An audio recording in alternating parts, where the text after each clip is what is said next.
a eu connaissance de ce dossier. Est-ce que vous êtes satisfait de cette réunion d'information et d'échange du 3 décembre ? C'est même surprenant cette mobilisation, puisque cette salle du café La Pergola n'était pas suffisante, puisqu'il y avait des gens qui étaient à l'extérieur de la salle. Donc on a été surpris par cette mobilisation. Et ça montre quoi ? Ça manque un manque d'information.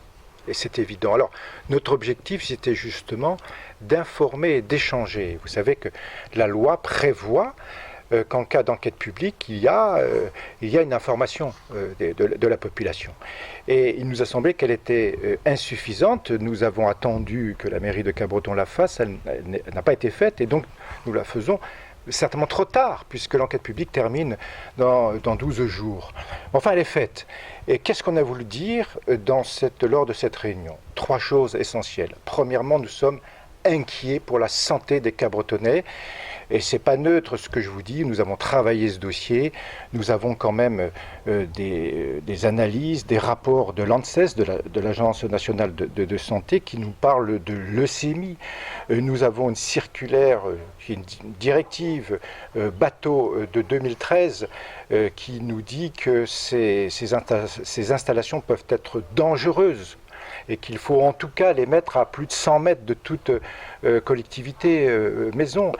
Et donc nous sommes inquiets sur la santé des personnes. Et la deuxième raison, c'est que il me semble que l'environnement n'est pas respecté. Pourquoi je vous dis ça ? Parce que au mois d'août 2022, ce qu'on appelle le Conseil national de protection de la nature, qui est un organe du ministère de l'écologie français, a émis un avis défavorable sur ce projet, un avis défavorable.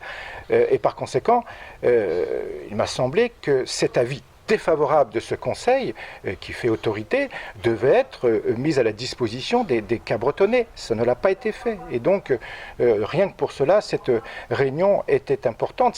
C'est d'ailleurs la raison pour laquelle j'ai saisi la Commission européenne, la direction environnement de la Commission européenne, sur ce sujet, en disant, vous, Commission de protection de l'environnement de l'Europe, comment vous pouvez cofinancer un projet qui a fait l'objet d'un avis défavorable du Conseil national de la protection de la nature en France. Donc là, il y a un souci. Et le troisième élément, c'est un projet qui n'est pas financé.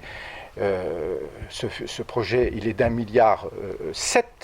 Les Espagnols nous disent, mais c'est un chiffrage qui est totalement faux, c'est plutôt 2,7 milliards, 3 milliards. Et l'Europe, dans cette affaire, doit financer 563 millions. Est-ce qu'elle est au courant, l'Europe, Commission européenne, du changement de tracé? Je ne sais pas, puisque sur les documents de l'Europe, on a encore l'ancien tracé qui passe uniquement par l'océan.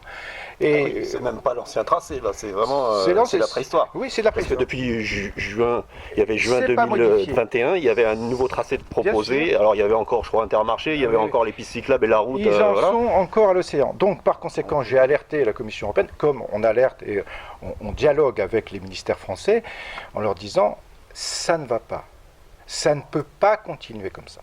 Et en tout cas, cette réunion avait pour objectif d'informer la population capbretonnaise, de discuter de ce projet. Ça a été fait et j'en suis très satisfait. On a des mesures déjà sur les autres lignes à 400 000 volts qui sont enterrées sur l'autoroute. Est-ce qu'il y a des... Justement, on passe sur l'autoroute, est-ce qu'on a un pacemaker qui s'arrête quand vous... On n'a pas assez de recul, mais c'est ce qu'on dit à RTE. RTE nous dit qu'il y aura un problème pour les personnes qui ont des pacemakers et qui ont des pompes à insuline. Je veux dire, vous n'allez quand même pas dire ça à une population. Faites attention, réglez votre pacemaker, vos pompes à insuline avant de venir à Capbreton. Qu'est-ce que c'est que cette histoire-là? Bon, ça, c'est acquis, c'est eux qui le disent. Donc, franchement, on ne comprend pas ce projet avec toutes les données qu'on a. C'est ce qu'on dit, c'est ce qu'on a dit ce matin.